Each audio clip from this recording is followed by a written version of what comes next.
সবাইকে ঈদের অনেক অনেক শুভেচ্ছা। এইবারের কোরবানির ঈদটা ছিল আমার জন্য ক্যাপটাউনের তৃতীয় এবং সম্ভবত শেষ ঈদ।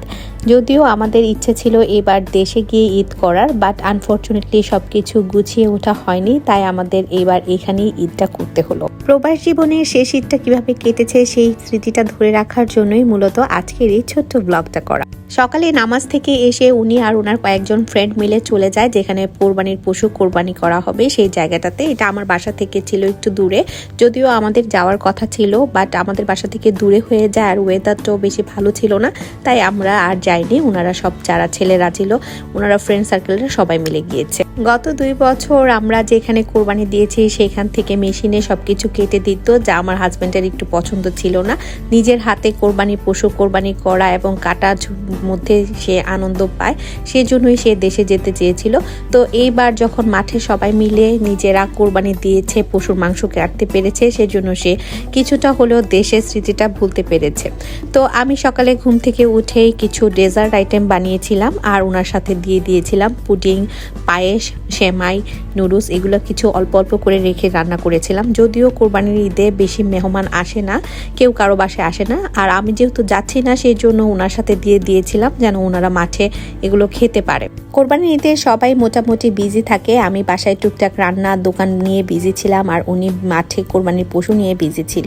সন্ধ্যায় বাসায় আসার পর সেই মাংসগুলোকে আবার ভাগ করে দেওয়া, রক্ত ময়লা এগুলো পরিষ্কার করা, রান্নাবান্নার কাজে আমাকে অনেক বেশি হেল্প করে। তো এইভাবে আমাদের দুইজনের সময়টা ভালো চলে যায় ঈদের দিনটা। এর মাঝখানে আমি রান্নার ছোট ছোট ফুটেজ নিয়ে রাখি সেই স্মৃতিটাকে ধরে রাখার জন্য। আর আমার রান্নার মধ্যে ওইরকম স্পেশাল কোনো কিছু ছিল না, যেহেতু আমি একটু সিক।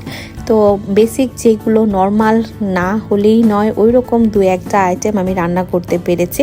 সব সময় আমাদের স্পেশাল দিন যেগুলো সবাই ছুটি কাটায়, ঈদের দিন, Pohela Boishakh, new year, Valentine day, এগুলো আমাদের সেলিব্রেট করা হয় না, কারণ দেখা গেছে এই বন্ধের দিনগুলো আমরা আমাদের দোকানের লোকদেরকে ছুটি দিয়ে দিই আর এই দিনগুলো আমাদের একটু নিজেরা দোকানে সময় দিতে হয়, নিজেরা নিজেদের মতো করে কাটানো হয়।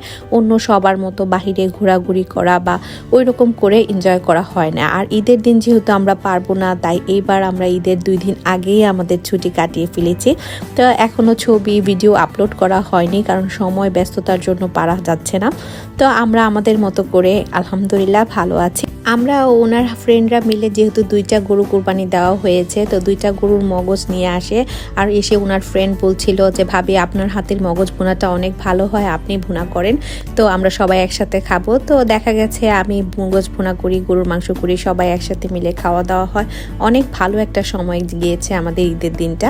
তো এই ছিল আমার ঈদের দিনের ছোট্ট একটি ব্লগ। সবাই ভালো থাকবেন, আল্লাহ হাফেজ।